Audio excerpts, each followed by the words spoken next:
జరుగుతున్న ప్రపంచ తెలుగు మహాసభలు నేటితో ముగియనున్నాయి. ఉదయం జరిగే సభలో సీఎం చంద్రబాబు, గోవా గవర్నర్ అశోక్ గజపతిరాజు ముఖ్య అతిథులుగా హాజరై ప్రసంగిస్తారు.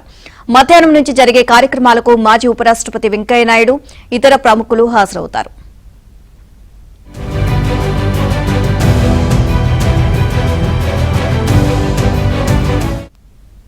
తదుపరి ప్రపంచ తెలుగు మహాసభలు మారిషస్ దేశంలో 2027 జనవరి 8, 9, 10 తేదీలో జరగనున్నాయి. మారిషస్ నుంచి వచ్చిన ప్రతినిధి బృందంతో ఆ దేశ అధ్యక్షుడు ధరంబీర్ గోకుల్ సమక్షంలో ఆంధ్ర సారస్వత పరిషత్ ఒప్పందం చేసుకుంది.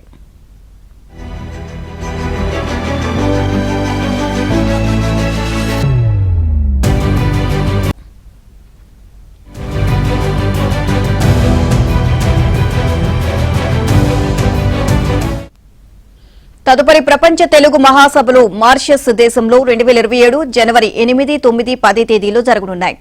మారిషస్ నుంచి వచ్చిన ప్రతినిధి బృందంతో ఆ దేశ అధ్యక్షుడు ధరంబీర్ గోకుల్ సమక్షంలో ఆంధ్ర సారస్వత పరిషత్ ఒప్పందం చేసుకుంది.